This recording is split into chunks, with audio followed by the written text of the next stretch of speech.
Viewers, हम लोग इस वक्त मौजूद हैं न्यू मेट्रो सिटी गुजरफान के अर्ली बर्ड ब्लॉक के 5 मरला विलाज वाली साइट के ऊपर रूम, जिसकी सीलिंग भी कंप्लीट हो चुकी हुई है।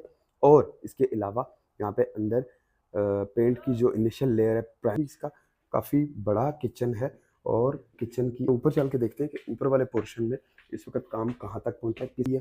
और इसके अलावा ये सीलिंग और इलेक्ट्रिफिकेशन का काम भी मुकम्मल हो चुका हुआ है। व्यू बैक टेरेस आ जाएगा। मास्टर बेडरूम की ये विंडो और ये आपकी एक छोटी सी बालकनी आ जाती है अहमद एवेन्यू का। सेकंड बेडरूम में आप एंटर होते हैं तो आपको ये सामने एक बड़ी सी विंडो और एक ये साइड विंडो मिल रही है। उनमें एक बड़ी डिफरेंट सी एक नुमाया सी खूबी है कि वो आपका लाइफ टाइम के लिए गार्डन बनेगा ग्रीन बेल्ट में। विद इन 6 मंथ्स इन विलाज का पोजेशन अवेलेबल होगा।